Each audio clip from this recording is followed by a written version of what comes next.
Latter-day Contemplation is a podcast hosted by two Latter-day Saints who have found great value in experiencing God through walking a path of contemplation. The views expressed herein are our own. Hello and welcome to Latter-day Contemplation.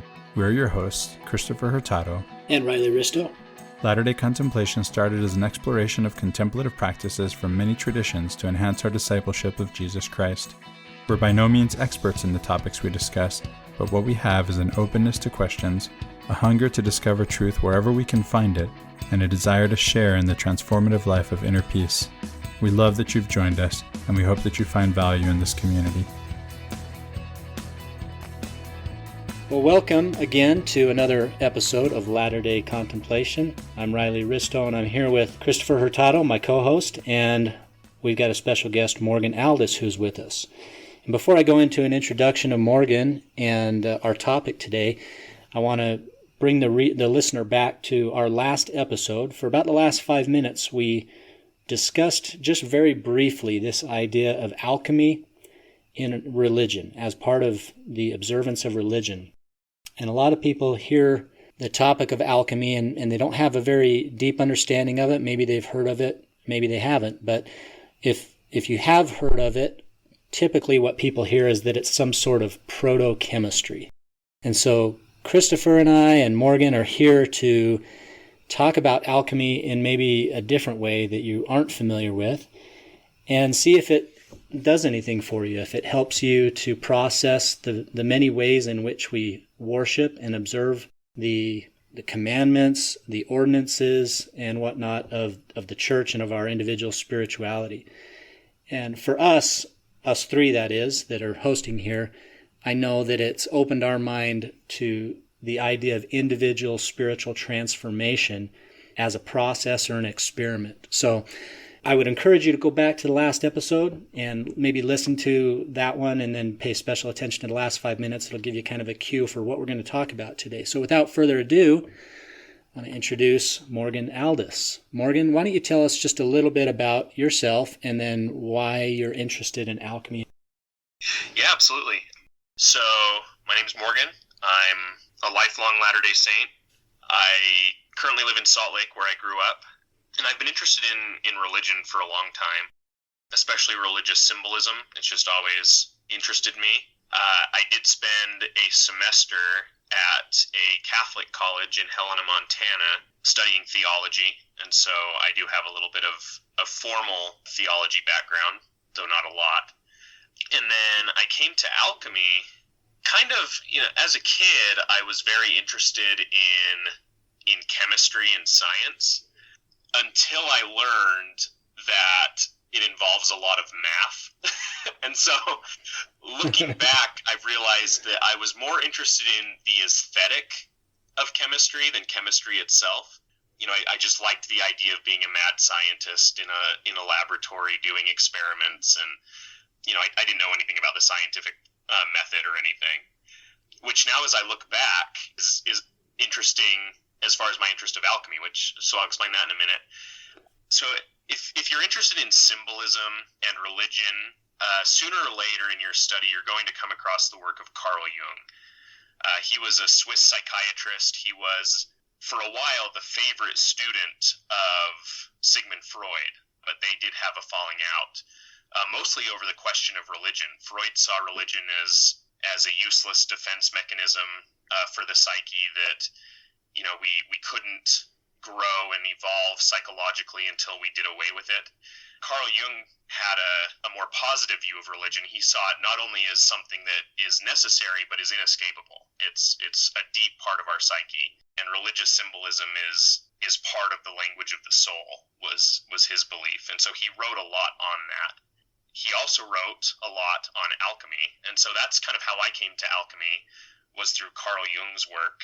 And what he discovered, and we'll get more into this, is that what we look at as alchemy, we tend to see it as, like you mentioned, proto-chemistry at best, and charlatans trying to sell a skill they didn't possess of turning lead into gold before skipping town at worst, which that actually did occur as well. But something that Carl Jung's work something that he discovered through his work was that alchemy really was a rich spiritual tradition, and it's a symbolic language that carries these deep transformative religious truths. And so I have found that using some of the presuppositions of alchemy has better helped me to understand the gospel of Jesus Christ. It's helped me to understand ancient scripture better, because these presuppositions that the alchemists had, which I think we'll get into, are the same presuppositions that the authors of ancient scripture had in their view of how the world worked. And so kind of integrating this alchemical worldview into my study and into my practice and devotion has really shed new light onto the meaning of scripture and the meaning of our ordinances. And I would say it's a language that has been very profitable to learn on my spiritual journey. So I want to ask you a question, Morgan. If someone is interested in someone like Jung, since you brought him up, and his theories of psychology and religion, particularly his theory of archetypes, which I think he really popularized, if not brought up himself, would they or could they also benefit or at least be interested in alchemy? Are they sort of joined together? Yes, I think so. Carl Jung, as he developed his psychotherapeutic practice, based it a lot on the principles of alchemy. Yeah, Carl Jung's work really is rooted in alchemy. Since he started studying it moving forward, he integrated it into his therapeutic practice. He spent a lot of his writing on the subject of alchemy. 3 of the volumes in his collected works are dedicated to alchemy. So, yeah, if you study Jung, you're going to study alchemy as well. It was a very large part of his study, work, and theory. For a lot of people, their entry point, at least in the last 5 years anyway, into these ideas of archetypes and alchemy, and even an introduction into Carl Jung, has come through Jordan Peterson, because he wrote a very accessible and successful book called 12 Rules for Life. And within that book, he quotes Jung a lot, and he refers to Jung a lot, and this idea of archetypes.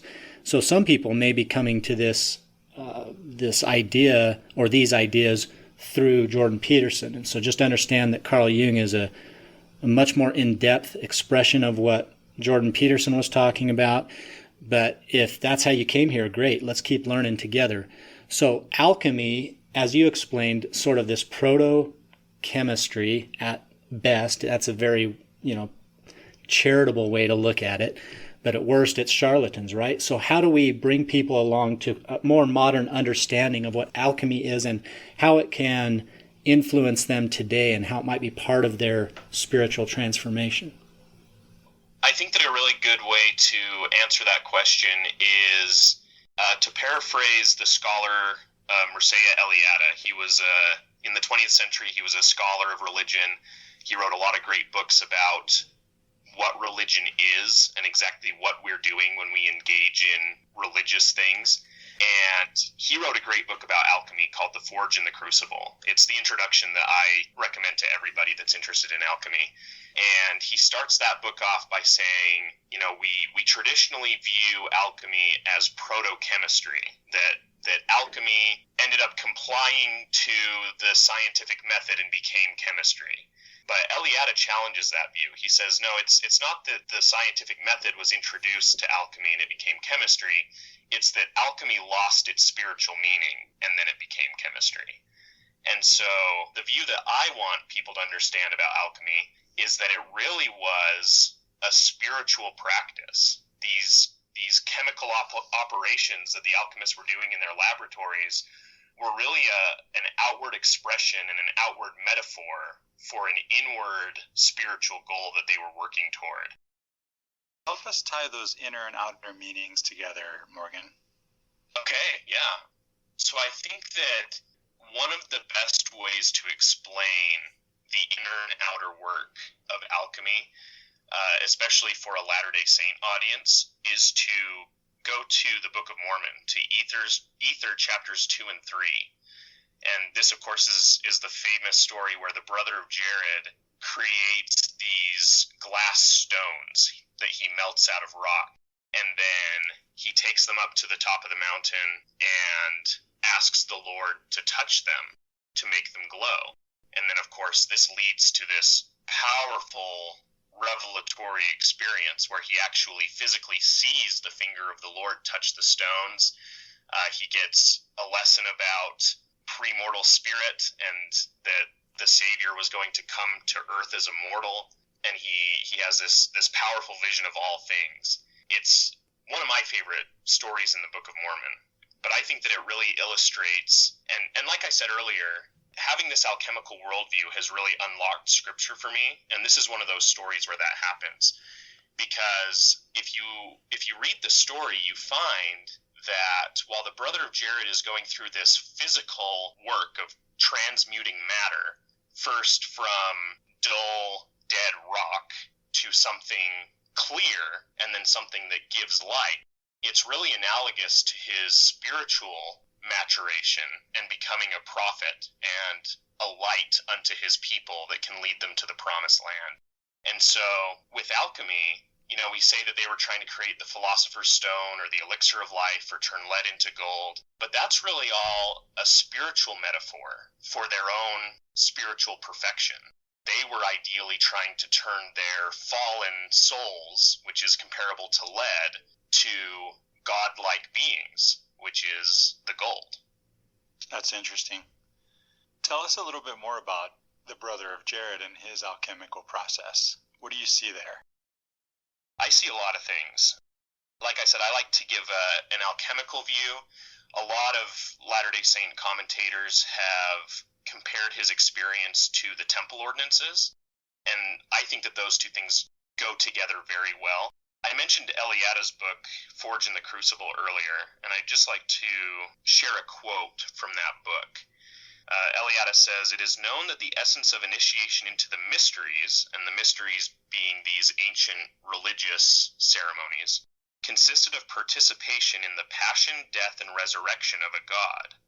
We are ignorant of the modalities of this participation, but one can conjecture that the sufferings, death, and resurrection of the god, already known to the neophyte as a myth or as authentic history, were communicated to him during initiations in an experimental manner. The meaning and finality of the mysteries were the transmutation of man. By experience of initiatory death and resurrection, the initiate changed his mode of being. He became immortal. All in all, the alchemist treats his matter as the god was treated in the mysteries. The mineral substances suffer, die, and are reborn to another mode of being. That is, they were transmuted." So there's a lot to unpack there, but so mystery is a word that its meaning has changed a lot in modern times. So when we think of a mystery, we think of like, oh, someone's been murdered and we have to figure out who did it. It's a mystery. But that's not the way that mystery was used in this religious context. So the word mystery comes from the Greek word mysterion, which means to close the mouth. And it referred to things specifically to teachings and religious truths that could not be expressed. And that means a few things. On the one hand, there's this idea that they can only be understood by participation in these ceremonies, in these rites, in these ordinances. And the other is that these mystery ceremonies, these mystery rites, were usually guarded by an oath of secrecy, or what we might call a covenant of secrecy. The Greeks, in their mystery religion, they took this very seriously, to the degree that we don't even really know what happened in the Greek mystery religions.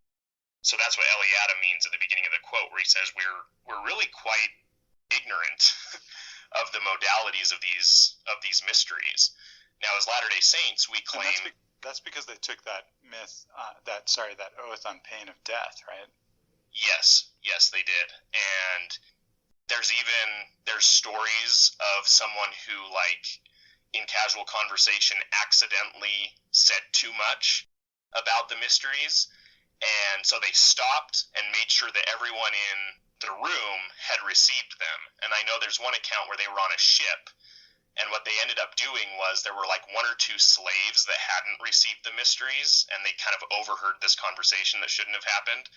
And so as soon as they got to land, they took them to the temple and got them initiated so that they could then be privy to what they had accidentally heard. So they took it very seriously. And like you mentioned, there's speculation that there was some kind of death oath that was made, although I'm not aware of any time that was actually made good on. So the outer meaning of mysterion, of the mystery, is that this is something that is guarded by an oath of secrecy of some kind. The inner meaning is that even if you wanted to, you couldn't actually speak of the essence of the mystery because it's not something that language is sufficient to convey. It has to come to you by revelation through participation in these dramas and in these ordinances. Parallels with the temple experience are evident. How do we tie this back to the brother of Jared's experience and to alchemy in general? So Elucidates says in that quote that I read that what we can kind of surmise from what little we know about these mysteries is that it was some kind of experimental, he says, or I would say experiential retelling of a myth or story that the initiate already knew. And so there was probably some kind of drama element.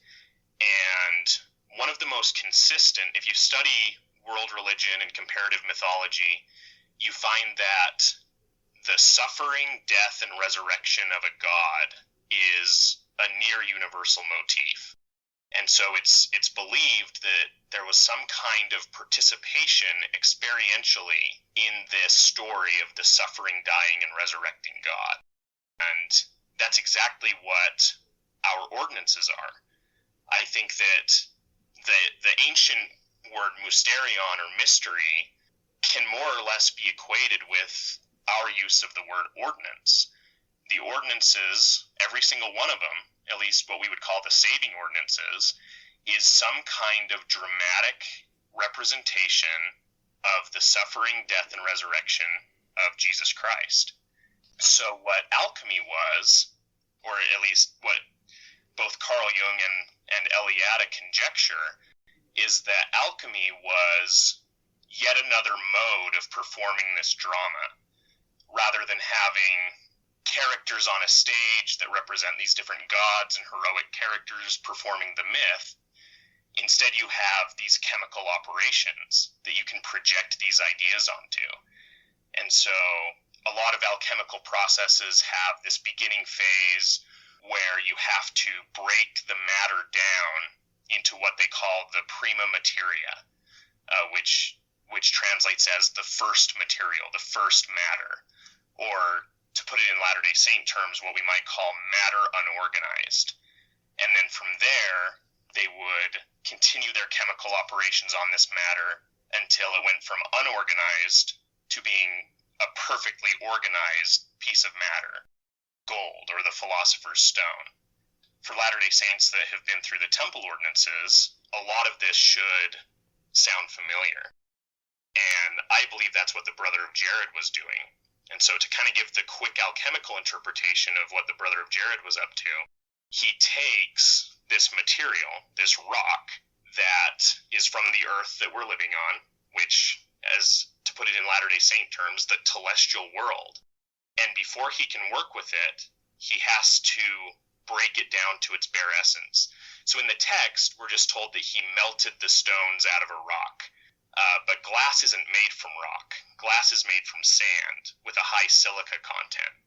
So I imagine the brother of Jared going out, finding rocks that are of the right type, that have the right amount of silica, and then he grinds them down into sand, and then he heats up this sand in a furnace until it melts into glass, and he can purify it into what the text calls clear and white glass. And so, to put this into Latter-day Saint ordinance terms, he's taking this piece of the earth in its telestial state, and he's pulverizing it and disintegrating it. In other words, he's taking it back into matter unorganized so that he can then move it forward to a state that has been cleansed by fire, what we might call the terrestrial state. And he's ultimately taking it into the presence of God to be transformed once more into a celestial state. And so, as he's doing this, I imagine that he's reflecting on his own soul. He's going through this repentance process of moving his own soul from a telestial state, debasing himself through repentance, and then moving upward until he can rend the veil and enter the presence of God. Most of what you told us was what the exoteric, the outer, what he's doing with the melting and the purifying of the matter. But at the same time, as you told us in the end, this is an internal process. This is the esoteric aspect of alchemy that we're hoping actually to be able to talk about in a way that is going to be applicable, right? Something that we can bring into practice, into our own spiritual practice. Yes, absolutely. And what I have found useful for doing that is Carl Jung's psychological interpretation. It's helpful to remember that psychology comes from Greek words meaning study of the soul. Psyche is Greek for soul. And then anytime you have a discipline that ends with ology, that's from the Greek for to study. And so psychology is the study of the soul. It really, when it's done correctly, is a spiritual discipline. I just wanted to add that plug. But I have this quote from Carl Jung where he talks about his psychotherapeutic process. He says, analytic psychology is defined as embracing both psychoanalysis and individual psychology. This approach includes 4 stages: confession, elucidation, education, and transformation. Each of these stages is subsequently analyzed. In the first stage, the secrets or inhibited emotions, analogous to repressed sins that lead to neurosis, must be confessed to enable the patient to regain his wholeness and his dependence on the doctor. Transference must be severed. Next, the elucidation of this transference must take place and the patient's fixation analyzed. The importance of drawing the patient out of himself in the process of education in order to attain normal adaptation is stressed. The fourth stage, transformation, is seen to affect both the patient and the doctor, whose personalities have interacted throughout the treatment.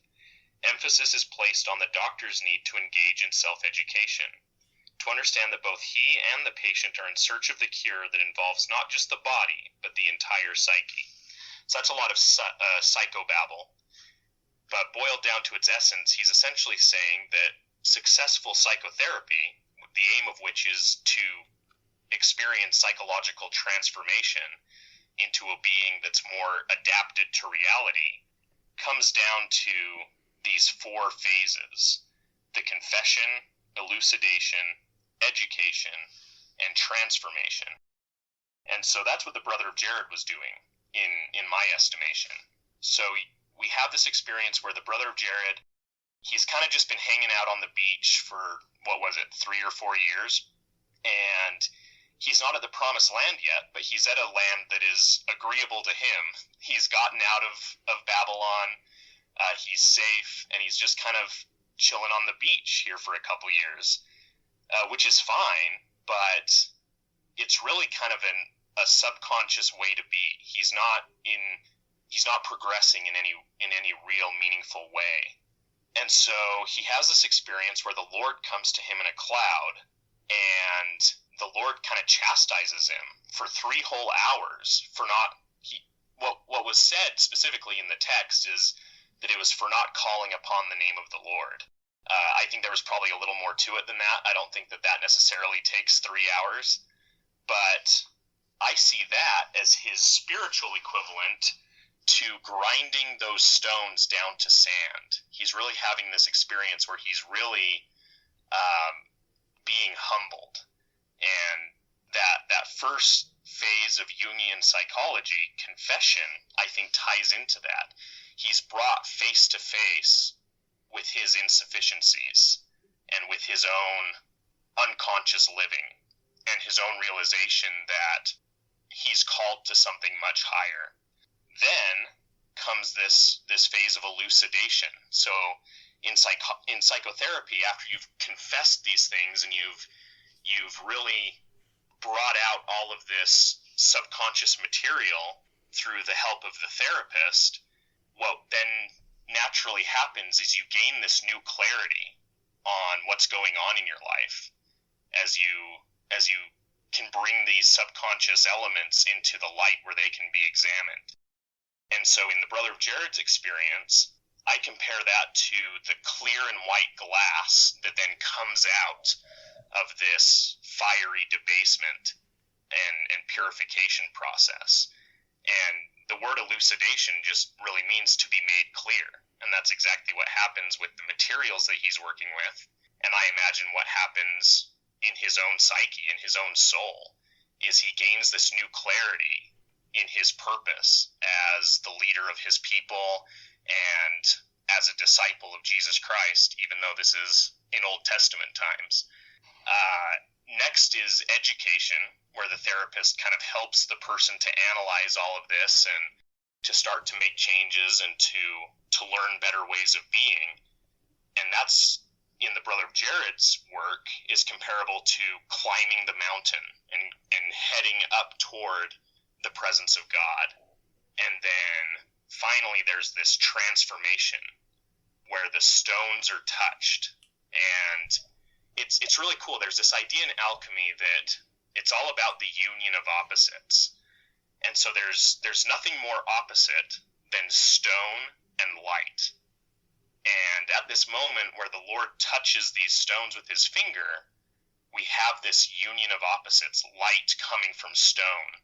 But we also have the opposites of God and man, of mortal and immortal, coming face to face and interacting. And so the Brother of Jared is also experiencing this inner transformative work that is symbolized by this outward experience. And I think ordinances work the same way. I think that's a good entree into where we really want this discussion to go, is how can a member of the church who's familiar with the ordinances and various commandments of the church implement a sort of spiritual alchemy today? That's a study that I have found very fruitful in my own spirituality is looking at my practice of becoming a disciple of Christ through this alchemical lens. And so as I mentioned, we have these ordinances that I think serve the same purpose for us that working with the stones served for the Brother of Jared. And so, the quintessential Christian ordinance or ritual is baptism. And so baptism is this physical thing that we do. We go to someone with authority who says this prayer and then immerses us completely in water and then pulls us back up out of the water. And this is supposed to be a transformative experience. Anyone who has served a mission sadly knows that that's not always the case. A lot of times when someone we've been teaching gets baptized, it doesn't seem to work because they don't actually make the change that you would hope that they would make. And I think that kind of reveals the secret to it, is that baptism itself, the physical act, isn't really transformational. But isn't sufficient, right? Exactly. We talked about this in our last episode, the difference between the checklist gospel, the exoteric application of only the application of only the exoteric practice without the inner transformation, and how that's different from bringing the two together. While baptism is certainly necessary, it isn't sufficient. But I will say, having gone through this process as an adult, when you commit to the physical act or the exoteric act of baptism, it certainly influences the esoteric inner work. So that they go together. Tell us about your experience. Yeah, Riley. well, I mean, like for me, by committing to baptism, I knew that I was going to be doing this very outward expression in front of other people, not just the witnesses, which are there on the sides of the baptismal font, not just the bishop, not just the missionaries, but all my friends who had been aware that I was taking the discussions, my family, whom I had told shortly before the ordinance that I was going to do this, and they all showed up, and it was a very public expression. And so it set in motion a series of steps that was brought about by an outward physical commitment represented or symbolized by the baptism, by the exoteric ordinance. And so this is where I think, as Morgan brings out, that the ordinances are inherently connected with the transformation, the inner spiritual transformation. I think they go hand in hand together. When Morgan was talking about organizing the base matter, the prima materia, and bringing it to a higher state, I couldn't help but think of the temple drama where we're taught that God sent Jesus down and said, "Here's matter unorganized. Go ye therefore and organize it into a world like unto the others we have heretofore formed." And I think to myself, that's the ultimate alchemical experiment, is the creation or the cosmogony. And that cosmogony, along with the death and rebirth of the God figure, which is symbolized when we go into the baptismal waters, but the cosmogony is another very important alchemical expression of transformation, and another thing that we act out repetitively throughout our religious life if we're participating in the rituals and ordinances of our religion. So I think alchemy and the archetypes that Jung talked about go hand in hand as well. Yeah, Morgan, how do you see the relationship between going down into the waters of baptism and the alchemical process of breaking matter down to prima materia? Yeah, I think that Riley hinted at this very well, is if you go back to the creation story, which is obviously very important because as far as I know, that is the story that is most repeated in Scripture. We get it in Genesis, actually two different versions at the beginning of Genesis. We get it again in the Book of Moses. We get it again in the temple drama. We get endless commentary on it. There's that old joke that philosophy is all just footnotes to Plato. It seems that a lot of Scripture is just footnotes and commentary on the creation. And so that's, I think, a very important story that's supposed to have personal application for us. And so at the beginning of the creation, before the world was really organized into something, it was just water. And then the first creative act was when God separated the dry land from the water. And I think that's what we do with baptism, is, like Riley mentioned, it's the cosmogony. The initial act of creation is being made new and present, and we are being made participants in it when we're baptized. And so when we go and we are immersed in the water, I think that is supposed to represent to us as if we are going back into the pre-cosmogonic chaos, that our old sinful natural man self is symbolically being dissolved into the water. And then just as that act of creation was drawing new dry land out of the water in the Genesis story, we as a new person is being then reconstituted and drawn out of the water. And then we, of course, the Apostle Paul reminds us that when we are baptized into the death, burial, and resurrection of Jesus. And so we have this participation when we're baptized. We are participating both in the creation story, the fall, because it's very representative of our sinful nature going down into the water, and then the atonement, as we are symbolically killed, buried, and then resurrected as Jesus was. Of course, there's also symbolism of birth as well, of being born again as a new creature. The ordinances are just so rich with symbolism that, if we don't take time, and I know the whole theme of this podcast is contemplation, if we don't take the time to really contemplate what is being symbolized by these ordinances, I think we miss it. I think it's up to us then, after we've gone through the ordinance, to figure out what God is trying to tell us to do. Right. Can we walk through the covenant path at this point?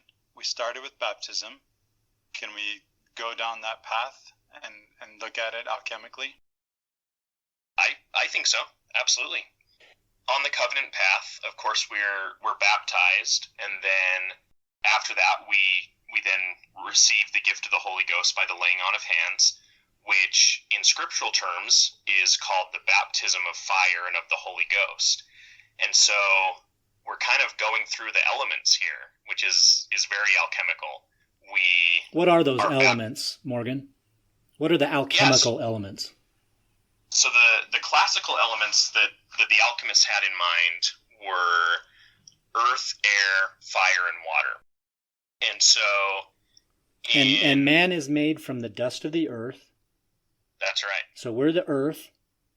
Mm-hmm. Okay, and we emerge from the matrix of the womb out of baptism. We're reborn out of this cauldron of water of chaos into a new world, and we're reborn into this world. And the first thing we do when we emerge from the water or the womb, for that matter, if we're talking symbolically, is we take a big old breath of air.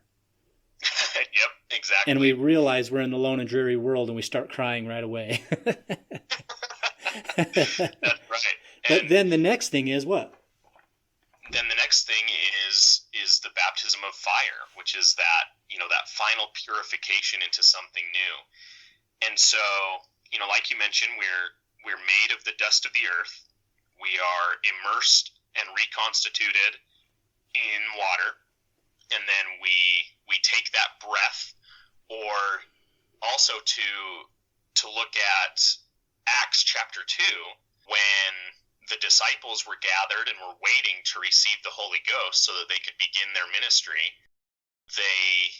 As they are gathered on the day of Pentecost, the Holy Ghost enters the room as a rushing of wind. Wind, yeah. And then after the wind comes the tongues of fire that reside over each of their heads to indicate that they have received the Holy Ghost. And so you have the combination of elements, or essences, as it was sometimes called in alchemy. And another alchemical term, I actually used this word earlier, and I thought about pausing to point this out.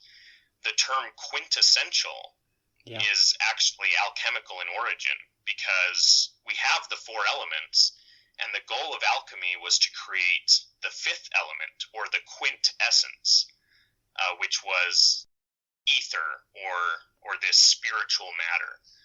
And so by combining and working with the earthly elements, the four elements, the goal was to also be able to manipulate and use spirit, which they considered to be a fifth element, which is interesting because as Latter-day Saints, we claim that spirit is a form of matter. And that's actually something that the alchemists would have agreed with. And that by manipulating physical matter, they were also able to manipulate spiritual matter. And so this combination of the four elements, earth, water, air, and fire, then brings about this fifth element of spirit. And that's very heavily symbolized in our ordinances. Okay, so it seems like we've gone through the whole of it now, but we really haven't walked the covenant path all the way to the end, which, by the way, ends in the mystery of conjunction, right? And the pair of opposites of the marriage of the sacred marriage of the man and the woman. This is exciting. It is. And, so after baptism and confirmation, then the weekly sacrament takes on meaning. I was thinking about this the other day. It's kind of interesting the way we as Latter-day Saints treat the sacrament, because, like I mentioned, part of my education was in a Catholic college, and so I attended Mass and everything very frequently, which I really enjoyed. But for them, the sacrament, or the Eucharist as they call it, is very much tied in with membership in the Roman Catholic Church. And if you are not in communion with the Roman Catholic Church, you are asked not to participate in the Eucharist by taking the bread and wine. As Latter-day Saints, we don't really do that. We're like, well, if you're not baptized, then it's just bread and water to you, but you're welcome to take it to remember Jesus. But which I think is interesting. But the sacrament, I think, has some really interesting alchemical ideas behind it. One of the dictums that the alchemists used was the Latin phrase salve et coagula, which means separate and combine. And so a lot of their laboratory operations involved breaking down materials, separating them into their parts, purifying those parts, and then bringing them back together.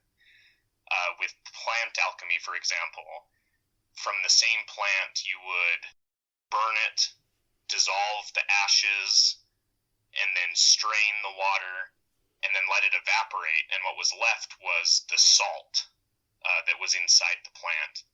And then you would take some more of it, and you would distill the essential oil out of it. There's that word essence again, which is very alchemical. Well, earlier, Morgan, you even mentioned the phrase, when we were talking about the brother of Jared, you said, boil this down to its essence. I don't even think you realized it. It was totally unconscious. But when you said boil this down to its essence, that's about the most purely alchemical phrase you could possibly use. Yeah, now I'm thinking, ye are the salt of the earth. Yes. And so the alchemists, they saw the salt that they extracted from these plants as being the purified body of the plant. And then the essential oils that they would extract from it represented kind of the soul or the psyche or the intelligence of the plant. And then they would also ferment the plant and then distill the alcohol, which they would call the spirit of the plant. And today we still call alcohol spirit. See, this alchemical language is very interwoven into our experience. It's crazy once you learn about alchemy, just how much of its presuppositions and ideas are still with us, at least kind of fossilized in our language. But and yet the reference of these symbols are lost to us for the most part. Yes, exactly. And as a kid, I always thought it was funny that, alcohol was also called spirits because, especially as a kid where you're very much a black and white thinker, good and bad, and you're like, spirit is good, but alcohol's bad, so why do they call it alcohols? That's very confusing as a kid. Making these plant elixirs alchemically, you are separating the plant into its body, intelligence, and spirit, or into its salt, oil, and alcohol, and then you recombine those perfected and purified elements back into one, which is then the elixir that is supposed to have the medicinal value that is attributed to that plant. And so that's the idea of salve et coagula, separate and then recombine. And you're relating this to the sacrament. I am, yeah.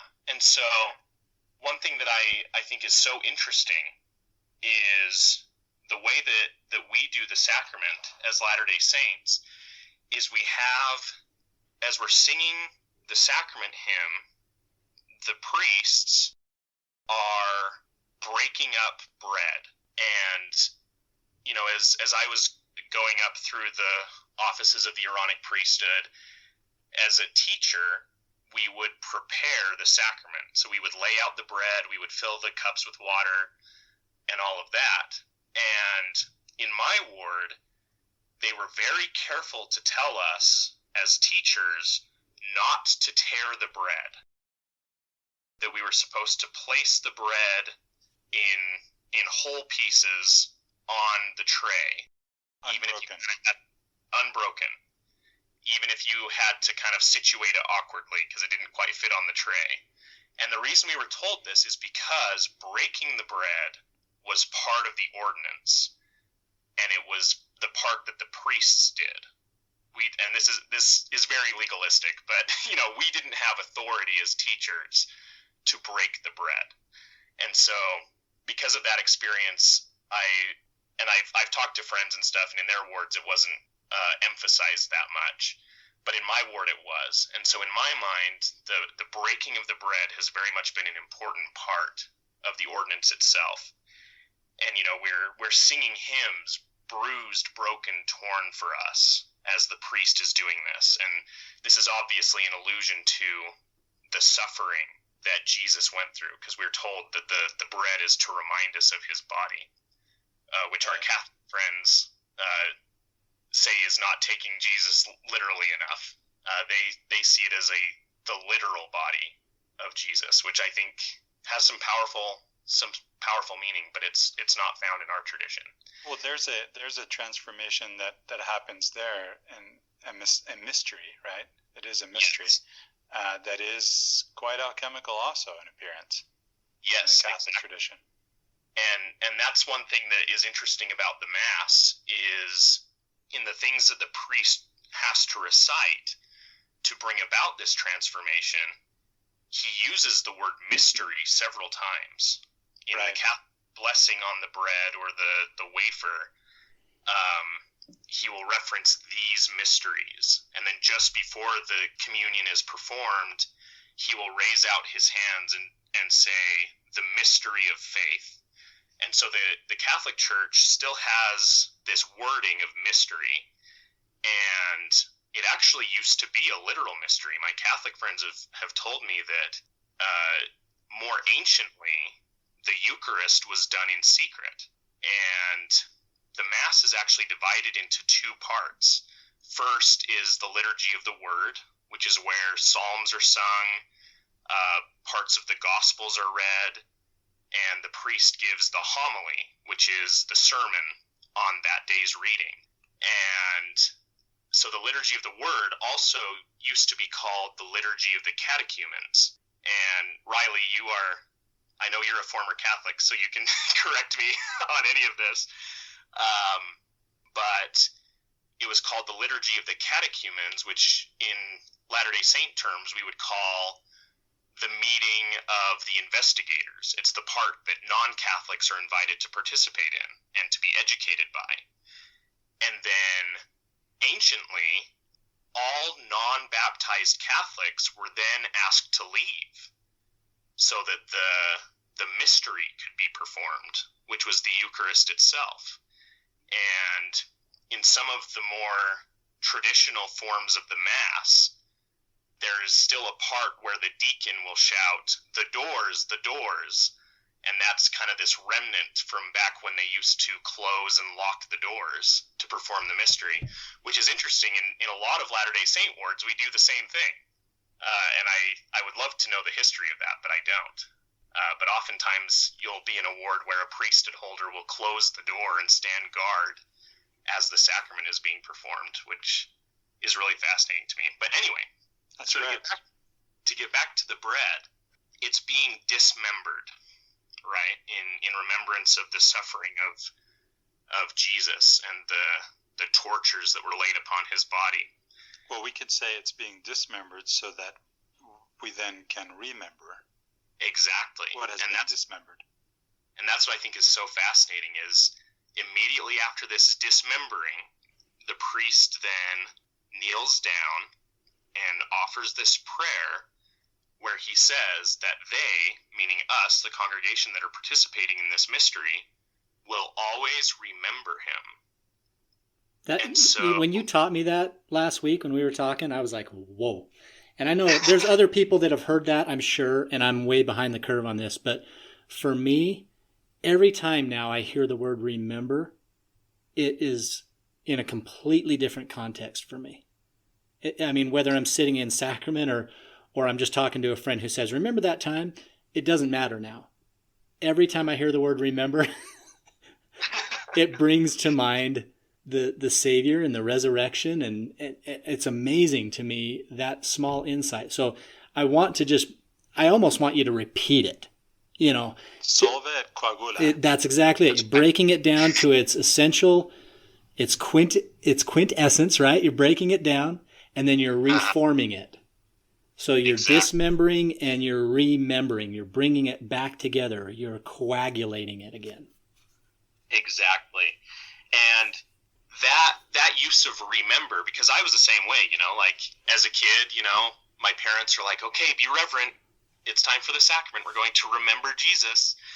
And, I just thought that was purely like a psychological experience. You are conjuring up mental images of Jesus is what always remember him meant to me for most of my life. I can't claim credit for this idea of remembering, because that's really what I think we're being told to do is the emblem of Jesus is dismembered and then distributed into the congregation, and then we are told, we are blessed in the prayer that we'll be able to remember him, which I think symbolically, so that's, there's the salve, breaking up the bread, and then coagula, recombining it. And I think that's an invitation for us to join with our brothers and sisters and to have this Zion mentality and to create the body of Christ in ourselves. Because that's another term for the church, right? Is the body of Christ. It is. Yeah, as a matter of fact, we can see this as an instance of the Lord entering the temple too, because we're told in the New Testament that the body is the temple of the Lord. But that body that's being referred to is misunderstood as being our individual bodies, whereas the plural is used in the Greek, such that it is the congregation of saints that is the body, that is the temple of the Lord. Yes. And, for full disclosure, I can't take credit for this insight. I originally learned about this view of the word remember. I think it was from a blog post that Blake Ostler wrote. So if you're not familiar with Blake Ostler, he's a Latter-day Saint theologian, very insightful. And so to remember Christ is to see ourselves as parts of the body of Christ and to come together. And so that idea I learned from Blake Ostler, and then later as I was studying alchemy, I realized how perfectly it fits that dictum of salve et coagula, divide and bring back together. And I think that's exactly what we're doing. We're supposed to be doing when we participate in the sacrament. And if we were thoughtful about it and sought to really apply the lesson of what we're doing, because that's the thing about the ordinances, is we can be as lazy as we want with them. We can go to church, we can take the sacrament, and we can go home again. And we can do it thoughtlessly. Yeah, exactly. I'm reminded of a scripture that says that if our prayers are thoughtless, that not only do they not count, it doesn't say that they don't count, it says that they're counted as evil. Very interesting. The point I'm trying to make is that they count against us, right? That it's not just that it doesn't help us in any way, it's that it actually hinders us. That's what I would say to that. I think that's the important point to take away, at least. Yeah, I think so too. I like that as well, because it can get in your mind that you're actually doing what you're supposed to, which could prevent you from being humble enough to do the right way, or, to actually do it. Yeah. To actually do it the right way. Yeah. So, I mean, a lot of times strict, obedient observance of commandments without any thought for why we're doing it can be a hindrance. If we're not really sitting down and thinking about, why am I doing this? What's the purpose behind it? And which is why I really love the temple and the way that symbolism plays out in the temple, because it's explained to you what these things mean and the covenants associated with them, so that when you do them, it becomes a marker or a token for some future remembrance.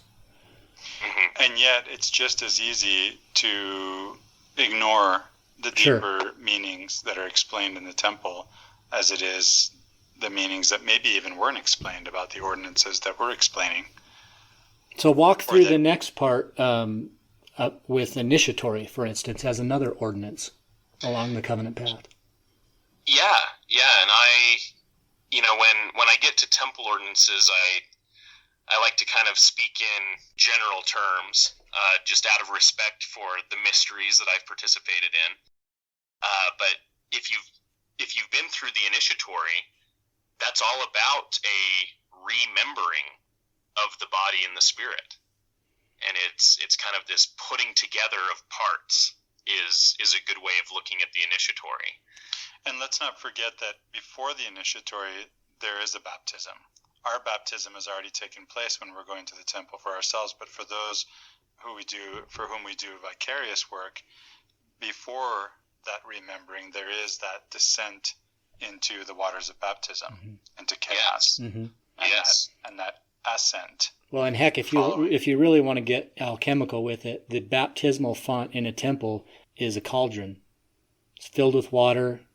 There's officiants, and they're experimenting essentially. They're calling upon forces outside of that venue to bless and sanctify that ordinance that's happening right there.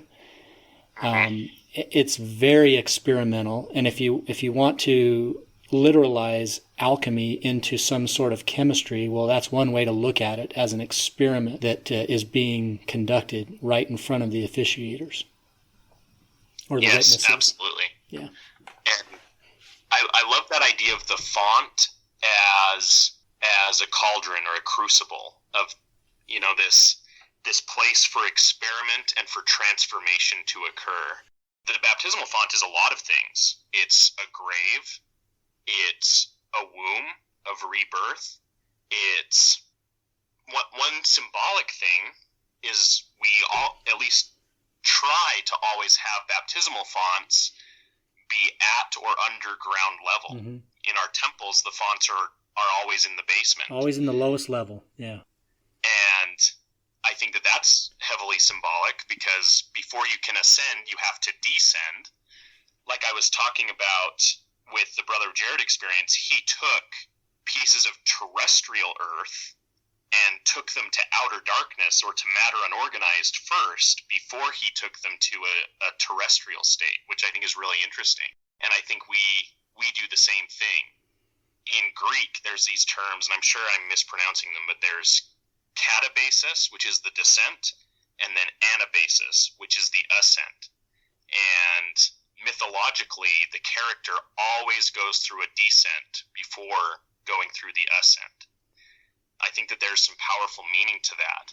So continuing along you see that in world mythology. You see it in Egyptian mythology, in Isis and Osiris. You see it in the descent of Inanna. It's in the Odyssey and the Aeneid.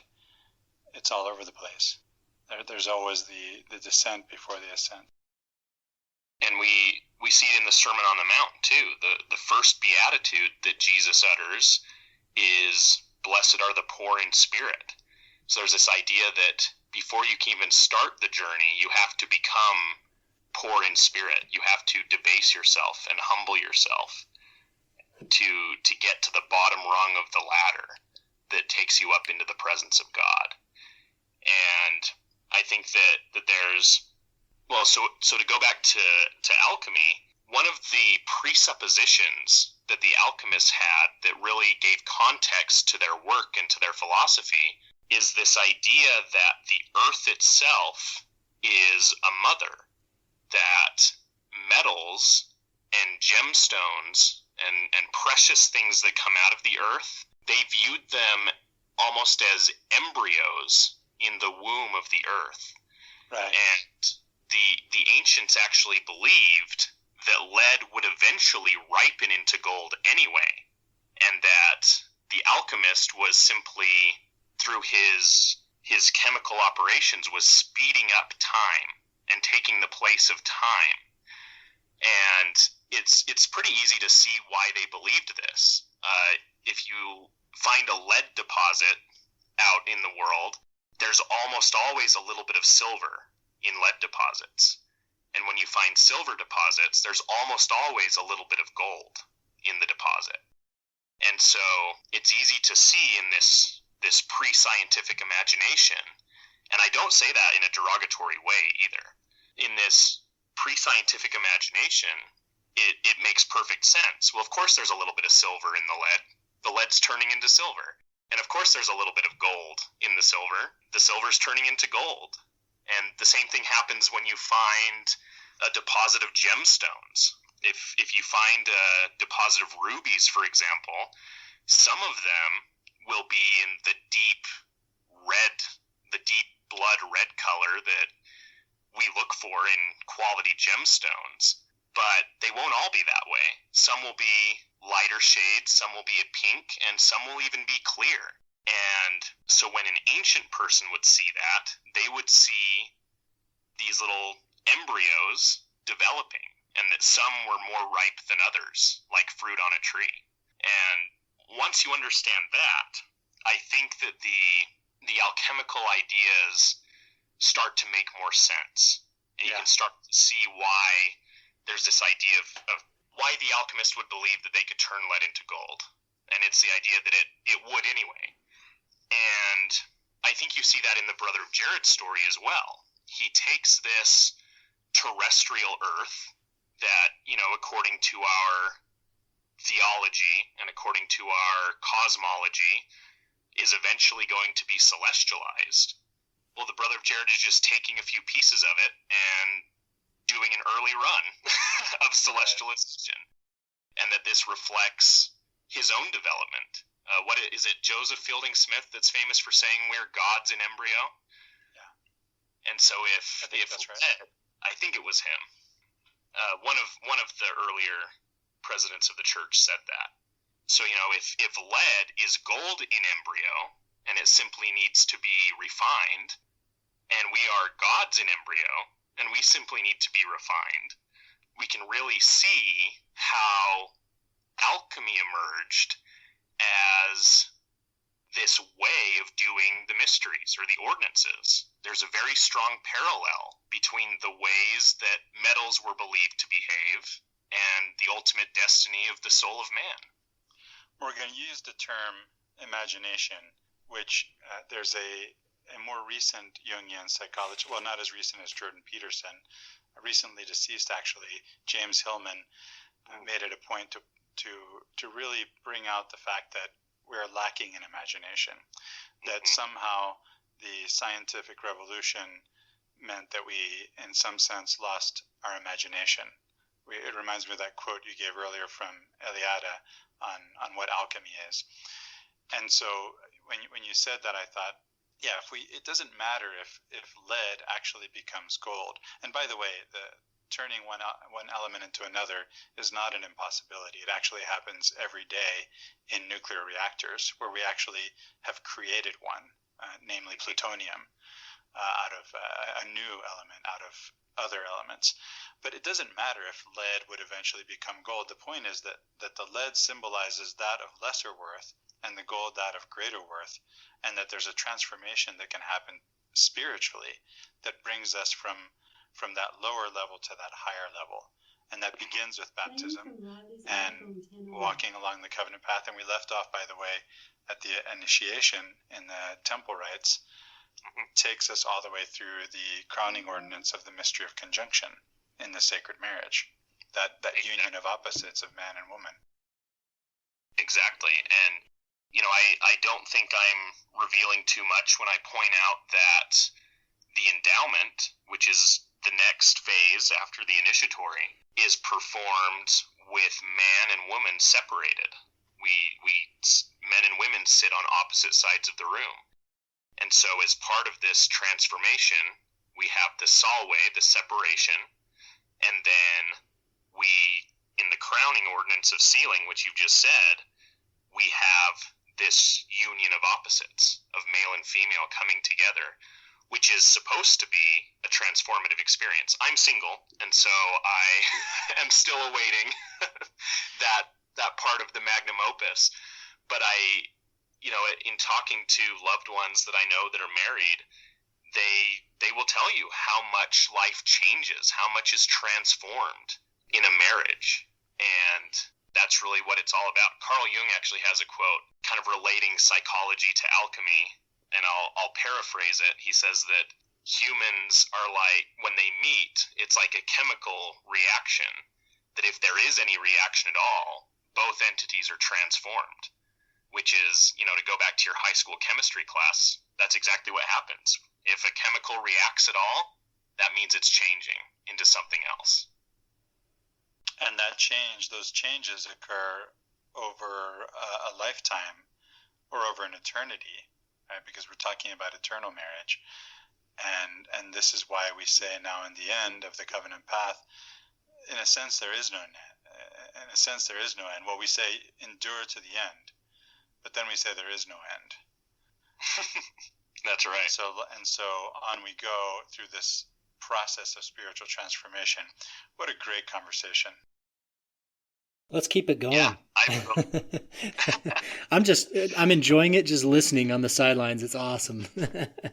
So one of the things that this podcast is about is reaching out for new ways to commune with God, right? So in the past episodes, we've talked about different prayer modalities. We've talked about different ways to experiment with contemplation. And I think that experimenting with the Word, straight out of Alma 32, or prove me herewith, and some of these phrases that you read throughout scriptures are an invitation to spiritual alchemy. And so I wanted to get your thoughts on ways that you might experiment with the Word, and the Word could be the symbolic word or the literal word, either way, but what are some ways that we might practice alchemy today? I think that's a great question. And I kind of lament living in a scientific era, because I think I would really enjoy the laboratory work element of alchemy, kind of the outer expression. But I don't think it's absolutely necessary. As kind of an interesting side note, here in Salt Lake, there actually used to be an alchemical college where you could go and do these experiments and these chemical operations that were developed by alchemists during the Renaissance, which I think is pretty cool. Unfortunately, it's long defunct. The man who ran it has passed away. But yeah, even though we don't really live in an era where we view chemical processes the same way, we now view them very differently. I think that the insights that alchemy gives us are still very applicable to our spiritual development. In one method, as we've been talking about this whole time, is the ordinances become that outer work. And that's actually something that Carl Jung speculated, was that as religion kind of lost its mystery, and I'm not sure Carl Jung specifically talks about the Protestant Reformation, but I will. A lot of the Protestant Reformation involved demystifying the world and demystifying spirituality. I actually, as Latter-day Saints, we commonly posit that the Reformation was part of the Restoration. I actually kind of bristle at that. I think it actually took us further away from a lot of true principles. But it's interesting. I think it had to happen in order for the Restoration to take place, but then it also was a reason why the Restoration had to take place. Right. I agree, Morgan, and I think, Catholicism gets a bad rap in the Mormon psyche, and I hope that we've done at least a small part of repairing that. We actually have a lot more in common theologically, and you may know this from your own studies, Morgan, with Catholics than we do with Protestants. Yes, and I really did not come to... I always like to point out that studying Catholicism helped me to be a true Mormon. I think that there's just such a rich tradition in Catholicism that can really inform our own faith. And if you want to join the sister faith, I say this as a former Lutheran, which isn't Catholic, but is pretty darn Catholic at least. Yeah, it's pretty and Catholic. I think Riley can back us up on this too. Yeah, definitely, that's pretty Catholic. I was also going to point out our relationship in terms of praxis with the Orthodox faith and many of our doctrines that we share. I mean, something like theosis is a commonly held belief in Orthodox faith, and so I think bridging that gap or reducing the distance between the faiths helps us to find new ways of faith expression that don't necessarily stamp out what is peculiar to us and what we believe, but just enhances what our experience can be.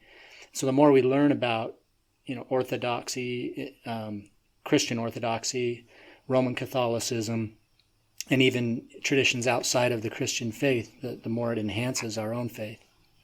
And that's an important part of what we're here to talk about. And that's some of the experimentation I want to kind of get into, because I know for me, my life has been enhanced by practicing meditation and various modalities of meditation, not even necessarily religious meditation, even though I do that as well. But to me, those are experiments. I'm experimenting with different ways of communing with God through the Word. And sometimes the Word is just singular. It's just a word. And I'll focus in on that word and experiment upon that word, that one word, and see where that one word takes me. I think that's the essence of Lectio Divina as well, which both of you are familiar with and we've talked about before, is that you take a word or a series of words and you experiment upon them and let the Spirit decide where that's going to take you, rather than predetermining what those things mean based on some contextual relationship with history or whatever else. And so I'm very curious about those types of experiments and tests and trials and proving ourselves through those experiments to see what comes of that experiment, what's the outcome of that. And I think for me, that's modern day alchemy, is blending the physical practice with the spiritual desire. Yes, absolutely. And, you just used a whole bunch of alchemical terms again. These ideas of proving, that's a metallurgical term. You use fire and other things to prove the purity of metals. And we in our civil discourse, we talk about trials. And so a trial is where we turn up the heat on somebody to find out what they're made of and to find out if they're a criminal or not. So and that's trial by fire. Exactly. Those are metallurgical terms. So to kind of finish the thought that I started when talking about the Protestant Reformation, I don't think it's an accident that alchemy in Europe, because alchemy continued from late antiquity through the medieval period and into the Renaissance, but it wasn't until the Renaissance that it really flowered. And there's a lot of reasons for that. One is that a lot of the alchemical texts from late antiquity were being translated for the first time into European vernacular languages like Italian, French, and English. But also, this is kind of my speculation, is that alchemy got popular again in response to the demystification that was occurring with the Protestant Reformation. And that as people's church experience became less and less centered on these rituals and ordinances, that the psyche then turned to this other symbolic language of alchemy to express the same things. That's interesting. Well, and I think that's a speculation that I'm just coming up with on the spot. To kind of carry that history forward a little bit, even though the Protestant Reformation, brought into vogue a way of approaching religion that was demystified, a lot of people bristled against that. And we tend to look at America and we say, oh, it's a pretty religious nation, God-fearing, very religious, right? You look at 20th century America, mid-century, maybe 70-80% of Americans affiliated with one religion or another. That's gone down, obviously.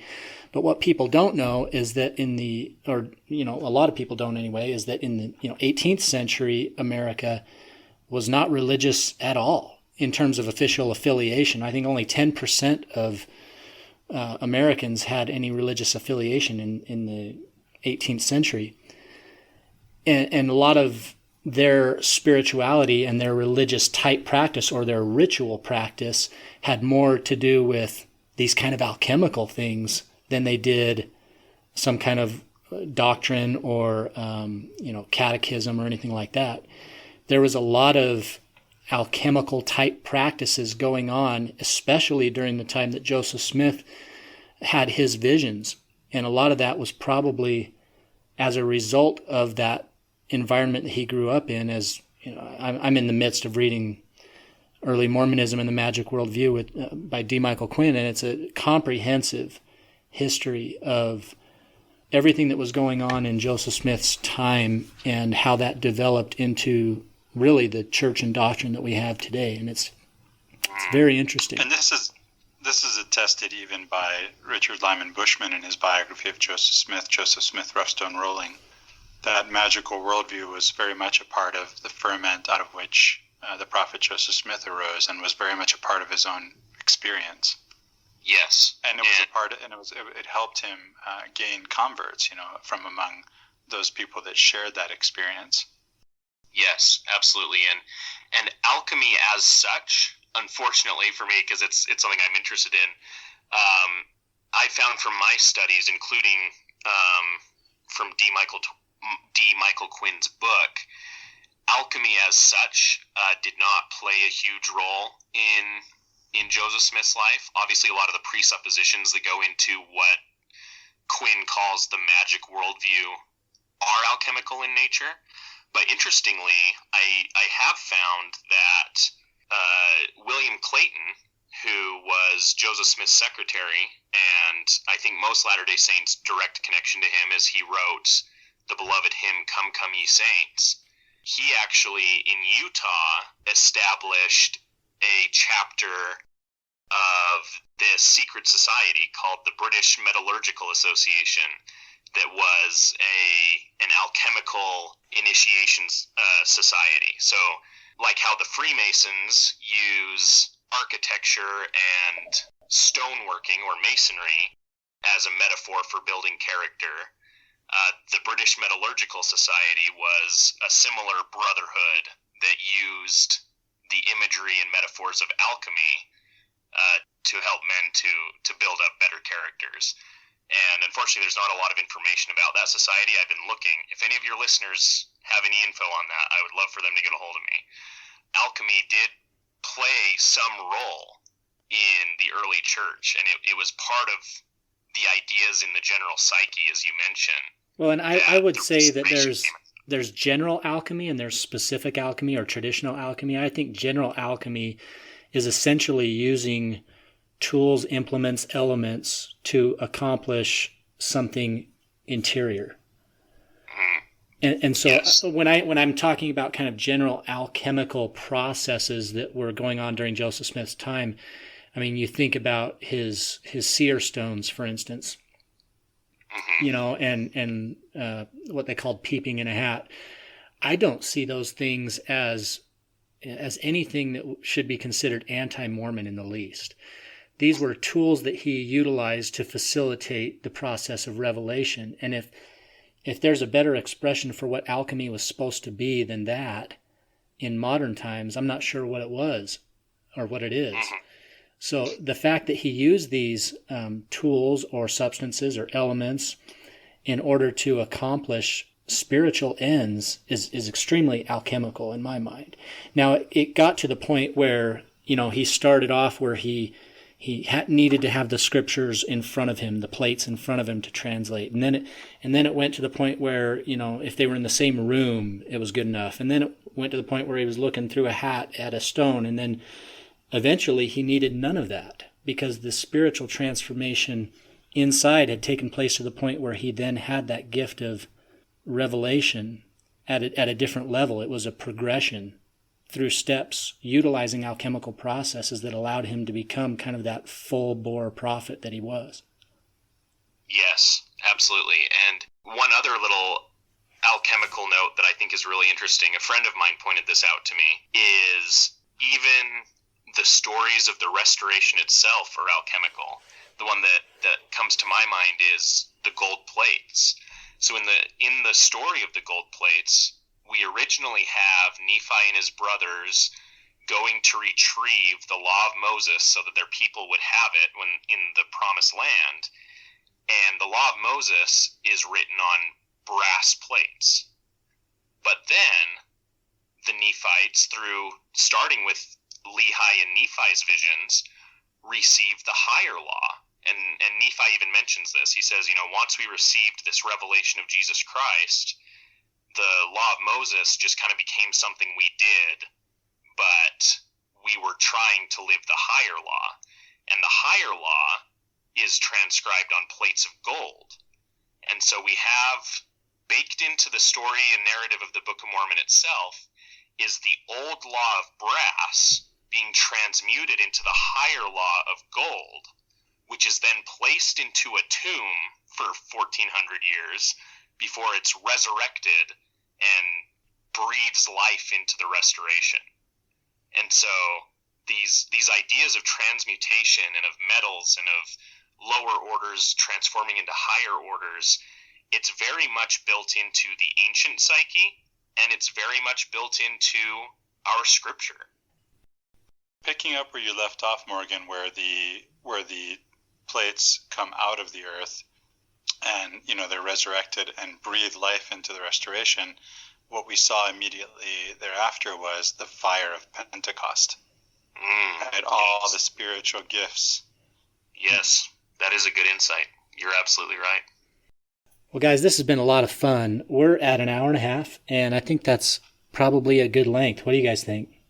Yeah. Is there anything else you wanted to add to the conversation before we jump off? Any kind of testimony or last words?